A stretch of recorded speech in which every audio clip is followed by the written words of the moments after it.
할렐루야. 한 주간 평안하셨습니까?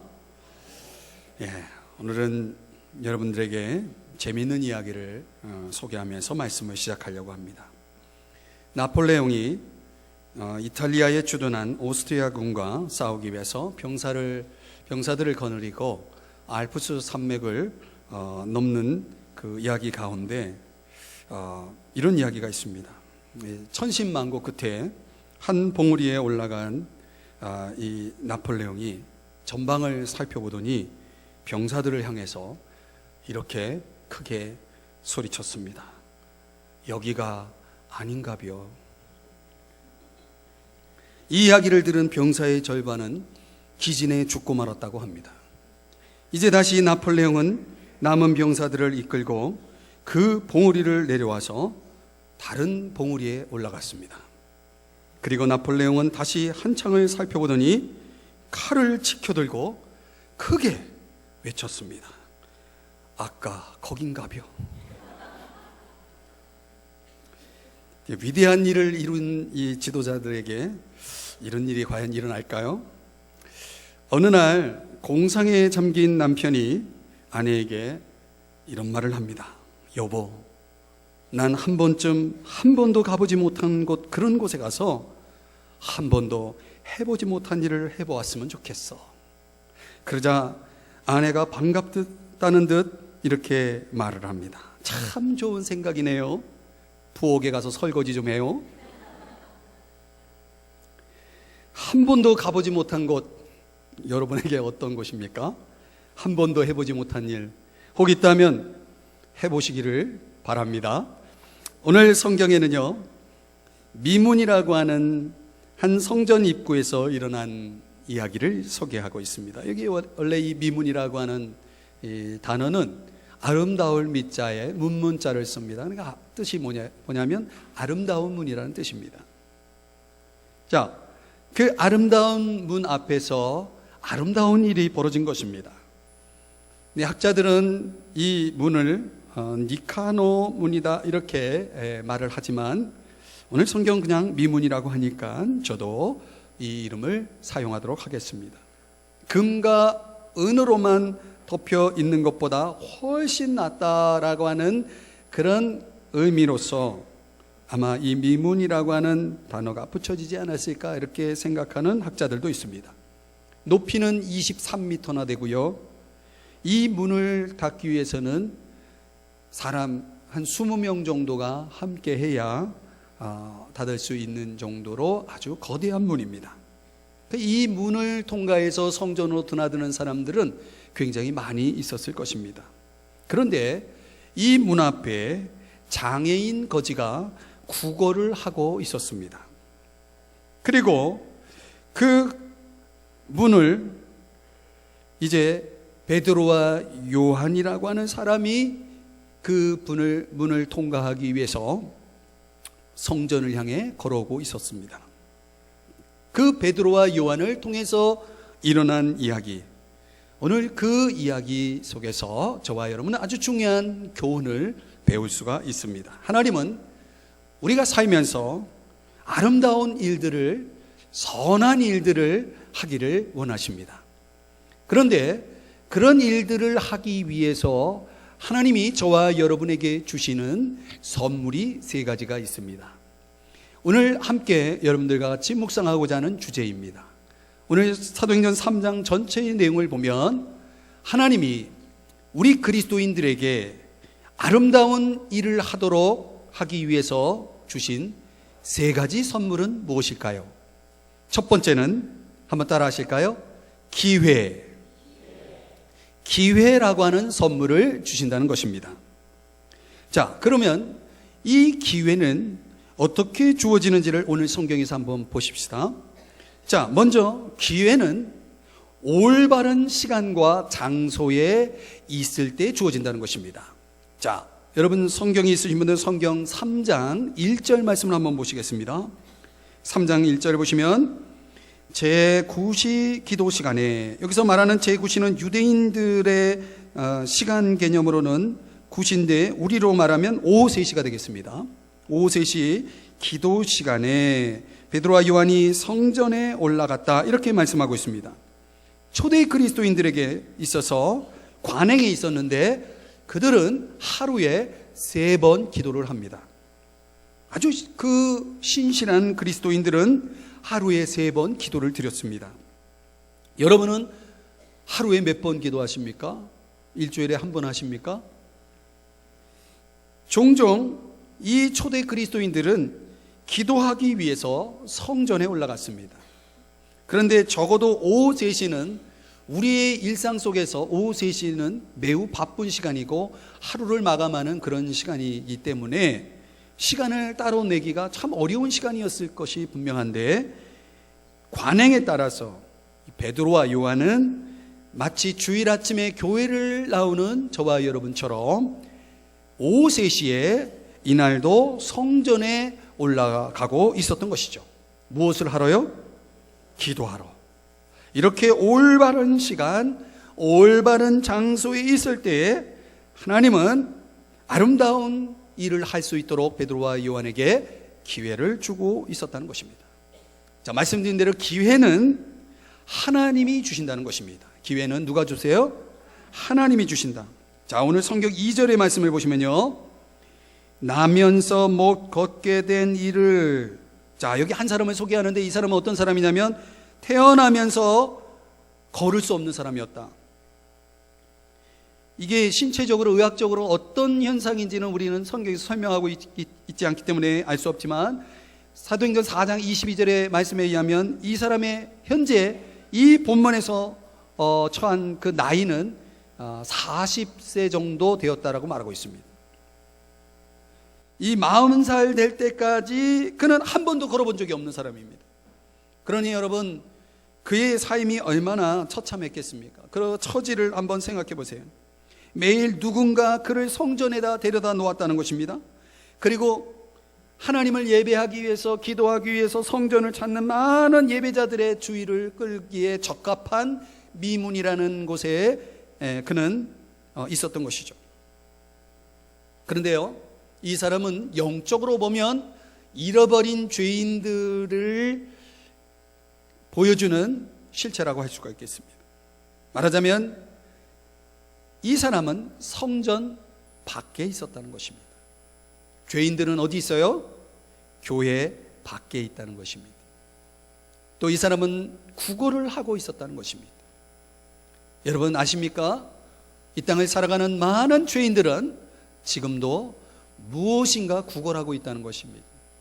무엇에 목말라 하고 배고파한다는 거죠.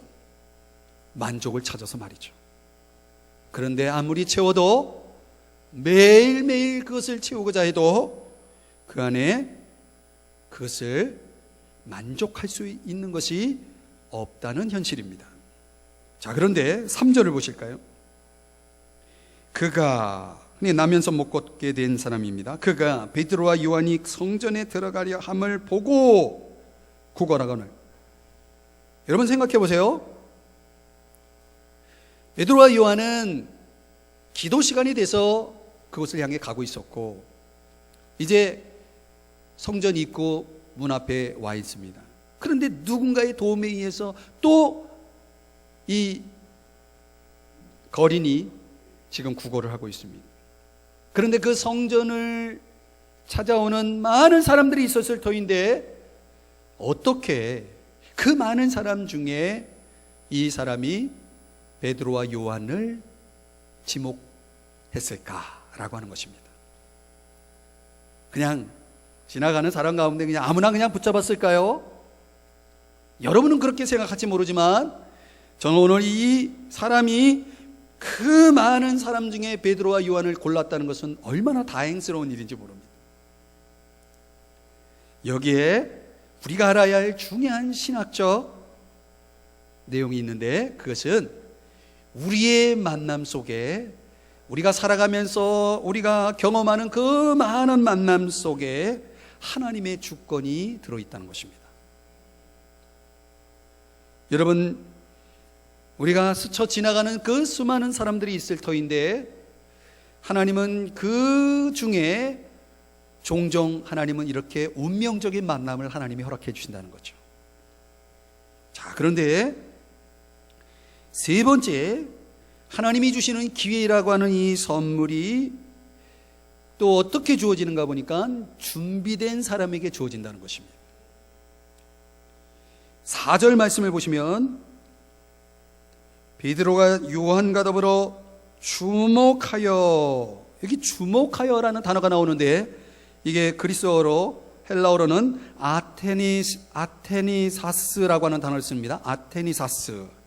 자, 아테니사스라고 하는 뜻이 뭐냐면 격렬함이라는 뜻입니다. 무슨 얘기냐면요, 베드로와 요한이 지금 구걸하는 사람이 그 많은 사람 중에 자기를 선택한 거예요. 여러분, 우리가 전철을 탈 때도 그렇고 길거리에서 이렇게 뭔가 도움을 요구하는 사람들이 있을 때 여러분도 어떻습니까? 대부분은 그냥 지나쳐 버리거나 아니 눈을 감아 버리지 않습니까? 예, 얼마든지 그냥 무시될 수 있는데 지금 베드로와 요한의 마음은 지금 격렬한 마음으로 지금 차 있었다는 것입니다. 그 격렬한 마음 때문에 베드로와 요한은 그냥 지나치지 아니하고 이 거린과 함께 대화를 나누고 있었다는 것이죠. 자, 여러분, 여기에 중요한 또 교훈은 그것입니다. 사람들이 살아가면서 하나님이 우리에게 감동하여 주실 때에, 하나님 우리 마음에 역사하실 때에 그 역사를 느끼고 깨닫는 사람이 있고, 하나님이 아무리 기회를 주시고 아무리 그 마음 가운데 역사하셔도 그거를 그냥 깨닫지 못하고 무시하고 지나가는 사람들도 많이 있다는 것입니다. 알버트 메라비안이라고 하는 교수님이 계신데요, 이분이요, 어떤 사람이 처음 이렇게 만날 때 첫 인상이 7초 안에 결정된다라는 말을 했습니다. 그리고 그 첫 인상을 결정하는 내용이 뭐냐면, 무엇이 결정하냐면 거기에 여러 가지 요소가 있는데요, 대화의 내용이 한 7% 정도, 또 듣는 것이 한 38% 정도, 또 우리 몸으로 보여주는 언어가 한 55% 정도 된다고 합니다. 그런데 이 교수님이 하시는 얘기가 그 몸의 언어 중에 제일 중요한 것이 눈의 언어라고 합니다. 눈의 언어. 그래서 실제로 한 연구가에 따르면요, 정보를 전달하는 데 있어서 83%에 해당하는 내용이 시각에 의해서 결정된다는 것입니다. 우리가 보는 것으로요. 자, 그렇게 보면요, 이 본다라고 하는 것이 얼마나 중요한 것인지를 우리는 알아야 합니다. 우리가 해야 할 일이 뭡니까? 그렇기 때문에 잘 보는 연습을 해야 된다는 거죠. 우리가 어떤 사물을 볼 때도 그렇고, 또 우리가 함께 더불어 살아가는 사람들을 볼 때에 사려 깊게 주목하는 연습이 필요하다는 것입니다. 그럴 때에 어떤 일이 벌어지냐면, 우리가 보는 어떤 사람은 삶의 좌절과 상처로 얼룩져 있는 사람들이 있을 것입니다. 어떤 사람은요, 아주 절절한 어떤 도움을 바라고 있는 사람도 있을 수 있습니다.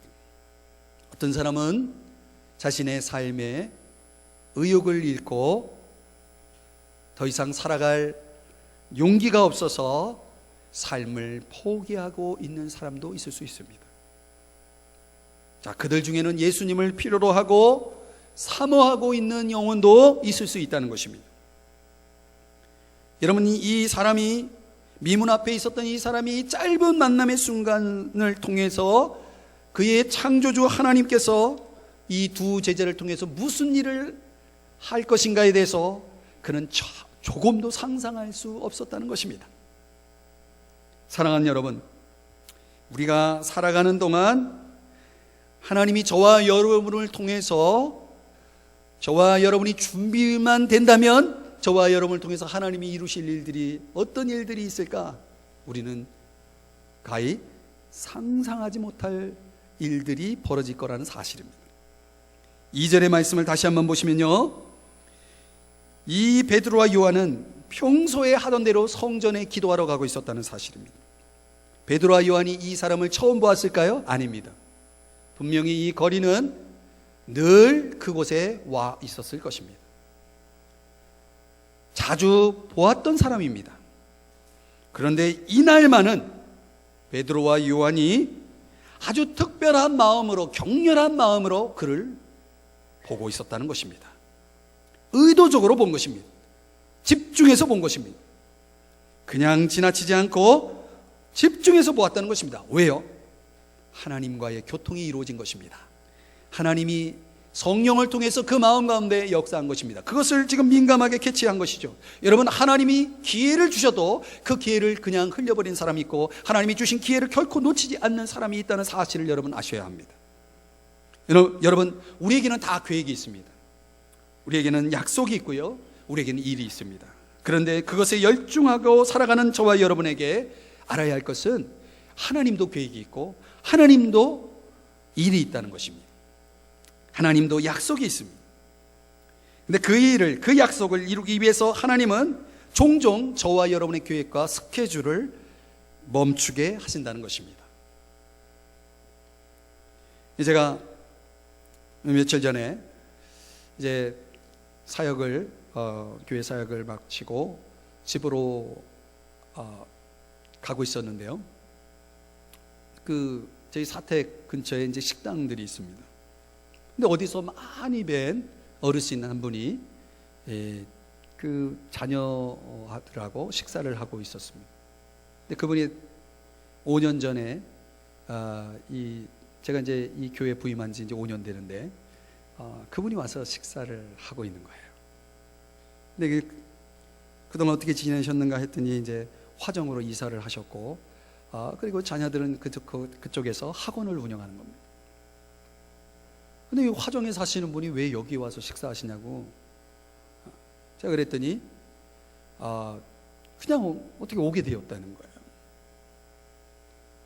그래서 5년 만에 그 권사님 어르신을 제가 만날 수 있었습니다. 우연일까요? 그래서 무슨 얘기를 나눴냐면, 그 아드님이 이제 학원을 운영하시는데, 그 학원을 운영하다 보면, 학원 운영하시는 분들은 혹시 아시겠지만 주일도 없잖아요. 그냥 주일 성수를 안 하면서 교회를 오랫동안 안 다니신 거예요. 이 권사님 마음에 자식이 돈 버는 것도 좋지만 주일날 가서 예배 1시간 못 드리는 것이 너무 안타까워서 그렇게 늘 기도하고 있었다는 거예요. 제가 전화번호를 받았어요. 그래서 제가 기회가 되면 한번 이렇게 권면하고 또 신앙적인 상담을 할 수 있는 기회를 갖겠다고 하면서 그런 만남의 시간이 있었습니다. 아주 피곤하게 집에 돌아가고 있었던 저의 스케줄을 하나님 막으시고, 그분을, 저 화장에 있는 분을 그냥 끌어서 이 동네 식당으로 데리고 와서 고기 앉게 하고, 그 길을, 또 제가 또 다른 길도 있는데 그 길을 가게 하고. 여러분, 사람들은 이런 걸 우연이라고 생각할지 모르지만 저는 이런 만남 속에서 제가 그냥 갈 수도 있었는데 그 식당을 보게 하고, 고기가 먹고 싶어서 본 게 아니고 그냥 제 눈이 가는 거예요. 늘 보는 식당인데 그날 그 자리에 있는 그 권사님이 제 눈에 들어왔다는 것입니다. 사랑하는 여러분, 하나님은 종종 우리의 삶 속에 이런 일들을 이루신다는 거예요. 오늘 베드로와 요한에게 아름다운 일을 할 수 있는 기회를 주셨습니다. 그는 신실하게 하나님을 예배하는 자리로 가고 있었고요, 그리고 성전 밖에 있지만 그러나 그들을 무시하지 않고 지나치지 않고 뭔가 관심을 갖고 있었고요, 무엇보다도 성전 안에 있었던 그 많은 사람들보다도 그 성전 밖에 있는 한 영혼의 가치를 이해했기에 그는 하나님의 기대대로, 모든 사람이 구원을 받기를 원하신다는 이 하나님의 기대대로 하나님의 그 역사에 순응하여 이제 아름다운 일을 할 수 있게 되었다는 것입니다. 사랑하는 여러분, 저와 여러분에게 하나님이 주시는 선물 가운데 기회라고 하는 선물이 있습니다. 우리는 무심코 지나갈 수 있는 일들이지만 그 기회가 저와 여러분에게서 하나님이 기뻐하시는 아름다운 일, 선한 일을 할 수 있는 기회라면 여러분, 그 기회를 포착하시기를 바랍니다. 그리고 그 기회의 선물을 여러분을 통해서 여러분에게 선한 열매가 가득하기를 주의 이름으로 축복합니다. 두 번째는요, 오늘 베드로와 요한을 통해서 하나님이 그리스도인들에게 주시는 두 번째 선물은, 따라합시다, 능력을 주신다는 것입니다. 자, 능력에 대한 묵상을 한번 해볼까요? 오늘 성경에 보면 능력은 예수 이름 안에 있다는 것을 보여줍니다. 자, 베드로와 요한이 그 병자 거지에게 두 가지 명령을 던지고 있습니다. 첫 번째 명령은 4절입니다. 오늘 성경 4절을 한번 보실까요? 성경이 있으시면 4절을 한번 찾아보시기 바랍니다. 베드로가 요한과 더불어 주목하여 이르되 우리를 보라 라고 말씀하고 있습니다. 자, 여기서 말하는 우리는 누굽니까? 베드로와 요한이겠죠. 베드로와 요한은 어떤 사람입니까? 오늘날로 말하면 교회입니다. 오늘날로 말하면 예수님을 만나서 완전히 변화된 제자요 그리스도인입니다. 여러분, 예수 이름 안에 능력이 있다라고 할 때 그 능력의 증거가 뭐냐면 우리입니다. 우리가 능력의 증거입니다. 예수 이름 안에 능력이 있다는 사실은 무엇으로 알 수 있습니까? 우리를 통해서 알 수가 있는 것입니다. 우리를 보라라고 말하고 있습니다. 사랑하는 여러분, 여러분도 누군가에게 이렇게 말할 수 있겠습니까? 우리를 보라. 볼 만한 게 있나요? 아무런 변화도 없고 아무런 능력도 없다면 볼 것이 없겠죠. 사랑하는 여러분, 예수 이름 안에 능력이 있음이 오늘 저와 여러분을 통해서 나타날 수 있기를 주의 이름으로 축복합니다. 우리를 보라. 두 번째 명령은 뭐냐면 6절입니다. 일어나 걸으라 라고 말하고 있습니다.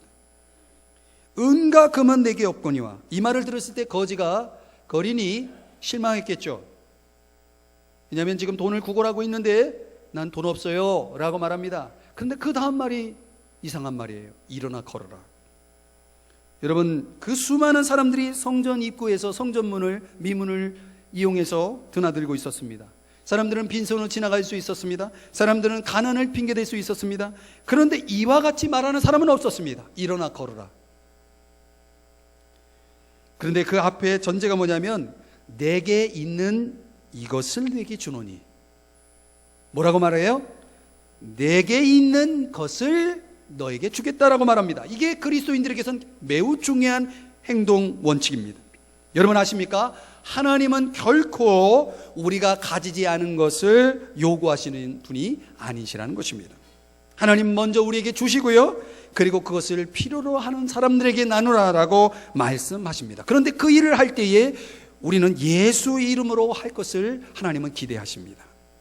그래서 은과 금은 내게 없거니와 내게 있는 것을 내게 주노니 나사렛 예수 이름으로 일어나 걸어라, 이렇게 말하는 것입니다. 자, 여러분, 돈을 구걸하는 그 사람에게 베드로는 훨씬 더 좋은 것을 주고 있다는 사실입니다. 무엇입니까?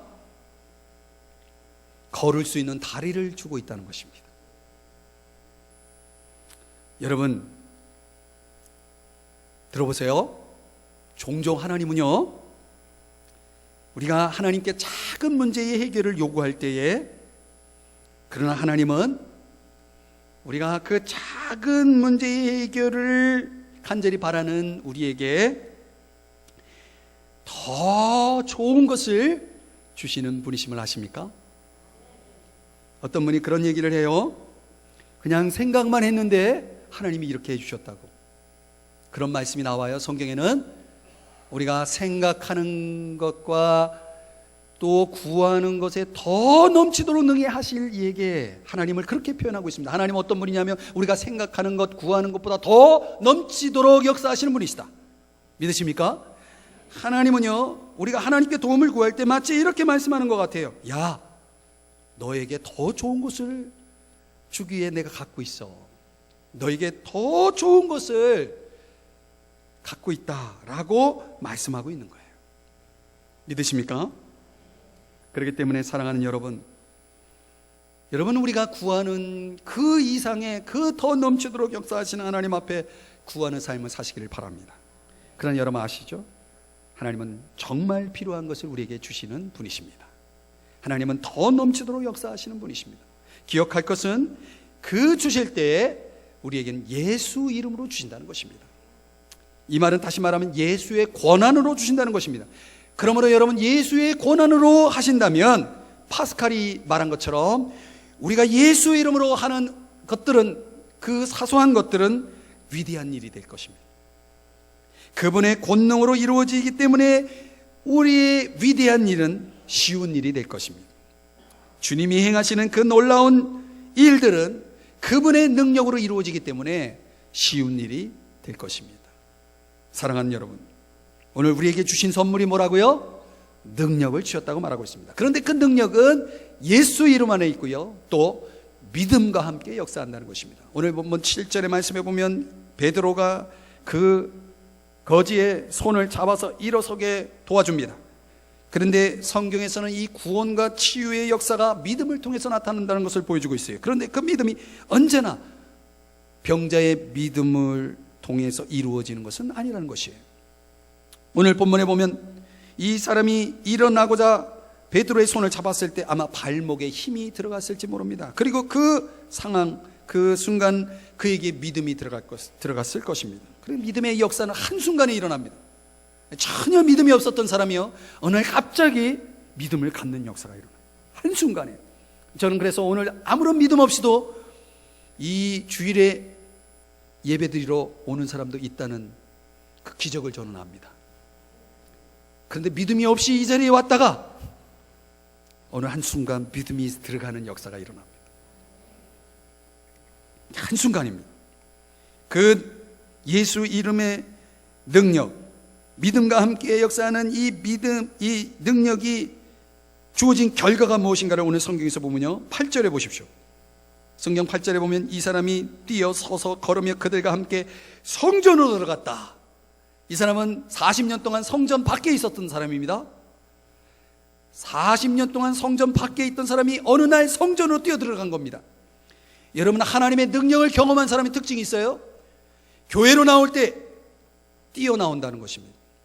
억지로 끌려 나오는 것이 아니라 기쁨으로 뛰어 성전으로 들어오는 것입니다. 놀라운 변화는 성전 밖에 있던 사람이 성전 안으로 들어오는 것입니다. 능력의 결과는, 변화의 시작은 교회에 나오는 것입니다. 한번 옆 사람과 그렇게 한번 인사하실까요? 변화가 시작되었군요. 시작. 변화가 시작되었군요. 자, 보실까요? 능력의 결과로 주어진 두 번째는요, 9절에 보면 이런 말씀이 나옵니다. 모든 백성이 그 걷는 것과 하나님을 찬송함을 보고. 자, 이 사람에게 일어난 변화도 대단하지만 그 변화된 사람을 보던 모든 사람들이 보았다라고 말하고 있습니다. 무엇을 보았습니까? 몇 가지 대조가 있습니다. 이 거린이 나면서 못 걷게 된 이 사람이 기대했던 게 뭡니까? 돈이었습니다. 오늘날로 말하면 우리가 생각하는 하나님의 축복입니다. 돈, 소유, 명성, 이런 것들을 기대했습니다. 그런데 그가 얻은 것은 무엇입니까?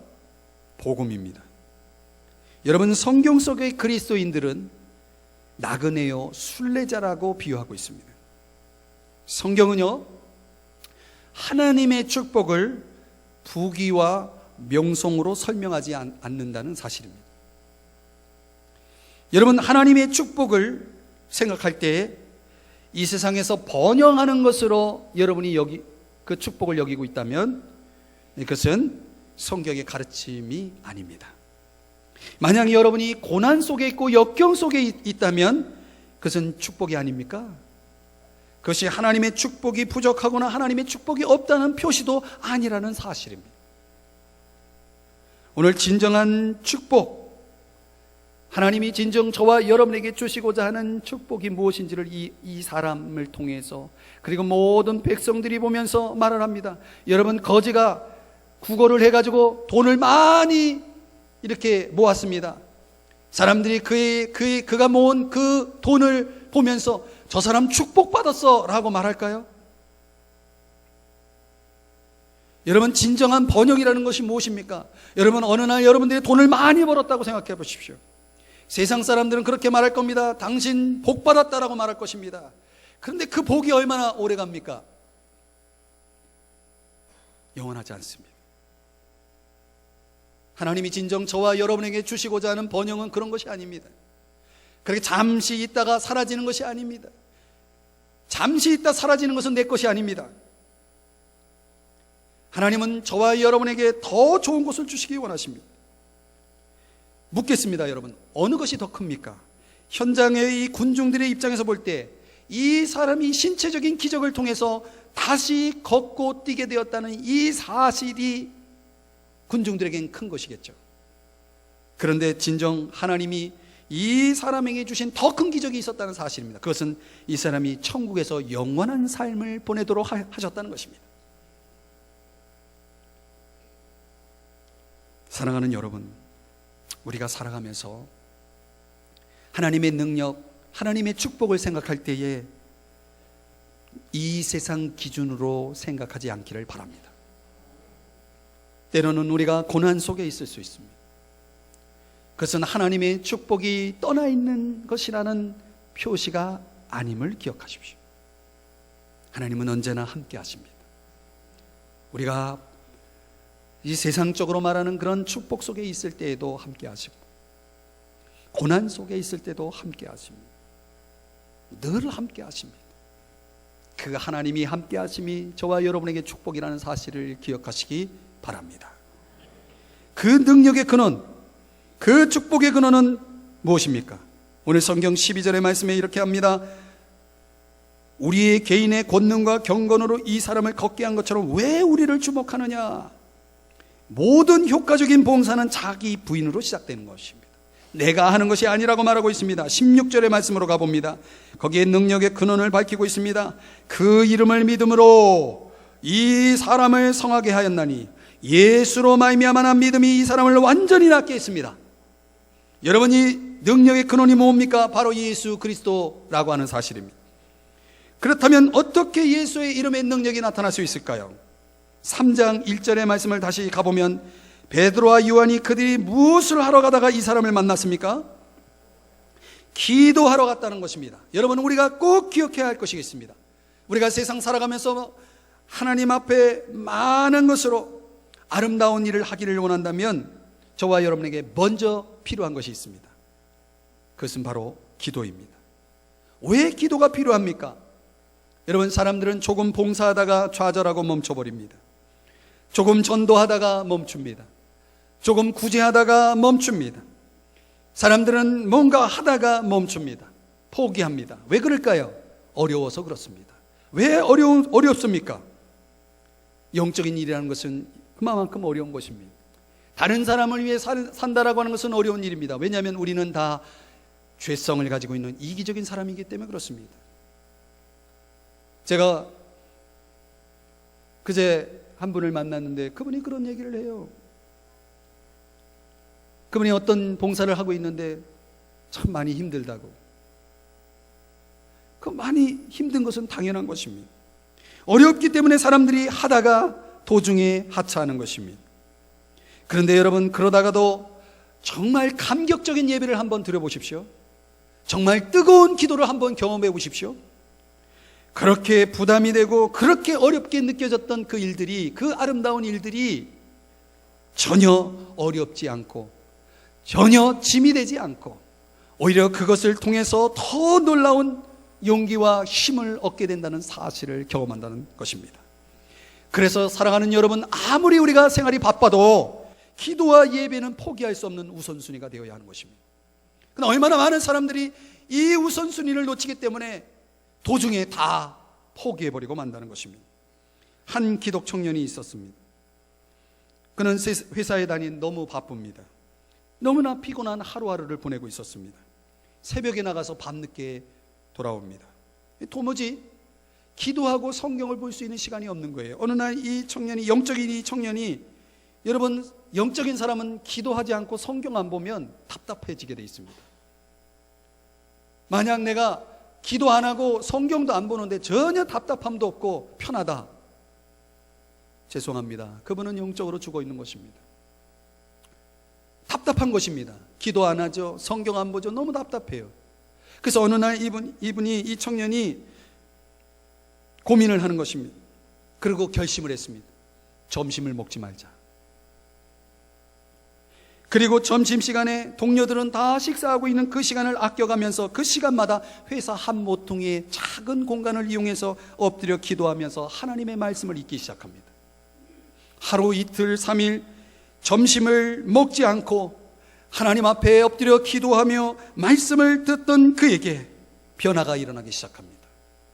그 시간이 회사에서 보내는 어떤 시간보다 더 즐겁고 좋은 시간이 없을 만큼 그렇게 소중한 시간이 되었다는 것입니다. 뿐만 아니라 그가 그렇게 기도할 때에 하나님은 그 시간을 통해서 그분에게, 그 청년에게 삶의 활력을 주었고, 그리고 살아계신 하나님으로부터 오는 능력을 얻게 됩니다.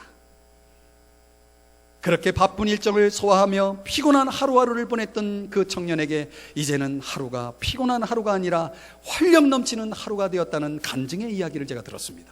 사랑하는 여러분, 오늘 예수의 이름을 부르고 예수의 이름 앞에 엎드리는 사람에게 그 이름의 능력을 경험하는 역사가 일어난다는 사실을 믿으시기를 바랍니다. 여러분, 예수의 이름 앞에 능력이 있는 것입니다. 사람들은 그 능력을 보고 놀랍니다. 그리고 우리는 그 이름에 대한 믿음을 통해서 능력이 나타난다는 사실을 알고 있습니다. 여러분, 우리가 지나가는 이 삶의 마당에서, 예배당에서 시간 내어 기도할 수 있는 은혜, 예배당 밖에서도 기도하고 그 바쁜 중에도 성경을 읽을 수 있는 그런 거룩한 결단과 결심들이 있을 때에 오늘 저와 여러분의 인생이 결코 피곤하지 않을 것을 우리는 압니다. 사랑하는 여러분, 참으로 아름다운 일들, 그것은 바로 예수 이름 안에 있는 능력을 통해서 이루어진다는 사실을 믿으시기를 바랍니다. 세 번째, 오늘 하나님이 저와 여러분에게 주시는 아름다운 일을 위해 주시는 세 번째 선물은 메시지입니다. 메시지, 다른 말로 복음입니다. 복음. 자, 왜 하나님은 우리에게 이 복음의 메시지를 주셨을까요? 전하라고 주셨습니다. 어떤 복음의 메시지를 주셨는가? 오늘 성경 17절에서 18절에 보면 예수 그리스도의 죽으심, 19절에서 21절의 말씀에 보면 예수 그리스도의 부활과 승천, 재림, 그리고 22절 23절에 보면 구원을 위해서는 예수 그리스도에 대한 믿음과 그에 따른 회개가 필요하다는 그런 복음의 메시지를 우리에게 주고 있습니다. 오늘 시간 관계상 여러분들에게 이 내용들을 다 자세히 살펴보지 못하지만 중요한 것은 예수 그리스도의 죽으심, 부활, 승천, 재림, 그리고 믿음과 회개라고 하는 이 복음의 메시지를 저와 여러분에게 주셨기에 우리는 그 메시지를 깨달았기에 구원을 받았고, 우리는 이 메시지를 가지고 이제는 전하며 살아야 한다는 사실입니다. 자, 오늘 본문 3장 6절로 다시 한번 와보시면은 베드로는 이 미문 앞 거린을 늘 보았습니다. 돈을 조금 적선할 수도 있었습니다. 그러나 이날만은 적선이 아닌 그리스도를 소개하고 있다는 사실입니다.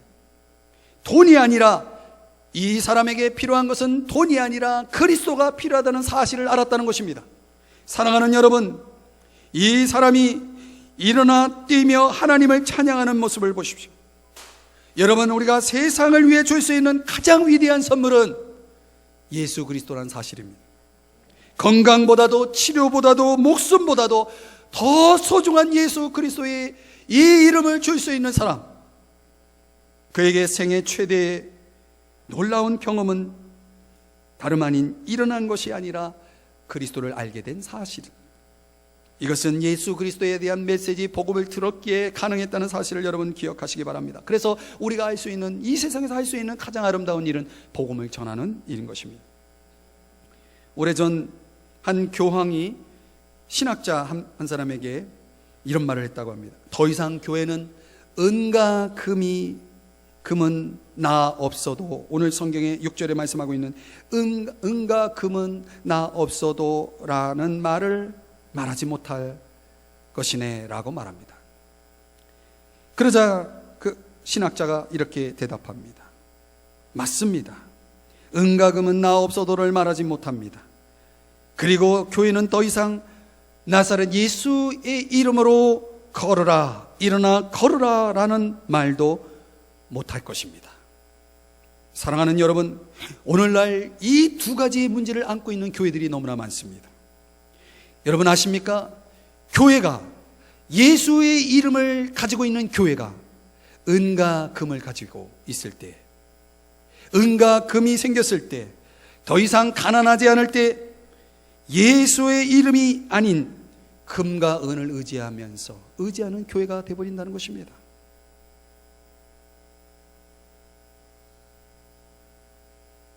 그리고 예수의 이름의 능력을 잃어버린다는 것입니다. 교회가 금을 가지고 있을 때, 은을 가지고 있을 때 예수의 이름을 의지하지 않습니다. 여러분 보십시오. 가진 자를 보십시오. 있는 자를 보십시오. 은금으로 가득 차 있는 사람들을 보십시오. 그들에게는 어김없이 예수 그리스도의 이름이 없다는 것입니다. 그 예수 그리스도의 이름 안에 있는 그 능력 또한 그들에게는 없을 것입니다. 그래서 복음을 전하지 않습니다. 교회가 배부릅니다. 복음을 전하지 않습니다. 우리의 삶이 살찌워지고 안락해지고 행복해질 때 사람들은 복음의 능력을 잃어버린다는 것입니다. 미국 텍사스의 한 교회 앞마당에 유전이 발견되었다고 합니다. 그리고 그 엄청난 유전의 가치가 있는 마당을 어떻게 처분할까를 의논하던 교회는 이런 결정을 내렸습니다. 더 이상 교인들을 받지 말자. 유전 이익 배당금이 줄어들기 때문에 사람들은 의논을 했습니다. 더 이상 교인을 받지 말자. 결과는 어떻게 되었을까요? 교회는 망했고 교인들은 불행해졌다고 합니다. 사랑하는 여러분, 위대한 교회, 위대한 그리스도인들에게는 복음의 메시지를 가지고 있어야 됩니다. 복음을 전하지 않는 교회, 복음을 전하지 않는 그리스도인들은 오늘 은과 금은 가지고 있을지 모르지만 능력은 없을 것입니다. 예수의 이름으로 사랑하고 예수의 이름으로 자랑하고 예수의 이름으로 증거하고 오늘 미문에서 일어난 이 아름다운 역사들이 한 영혼이 살아나는 역사들이 오늘 저와 여러분을 통해서 이루어질 수 있기를 주의 이름으로 축복합니다. 사랑하는 여러분, 하나님의 이 주권적인 역사가 오늘 저와 여러분 가운데 있을 때 오늘 성전 밖 그리스도 밖에 있는 이들을 찾는 일들, 오늘 그들에게 제공할 이 아름다운 역사를 위해서 하나님은 저와 여러분에게 기회라는 선물, 능력이라는 선물, 복음이라는 선물을 주셨습니다. 오늘 그 선물을 여러분 스스로 어떻게 사용하고 계시나요? 오늘 이를 위해서 우리는 주님을 더 신뢰할 것이고 주님을 더욱 의지해야 할 것입니다. 그리고 아십니까? 여러분을 향해서 주님이 기대하고 있다는 것을, 아름다운 일들이 일어나기를 기도하시겠습니다.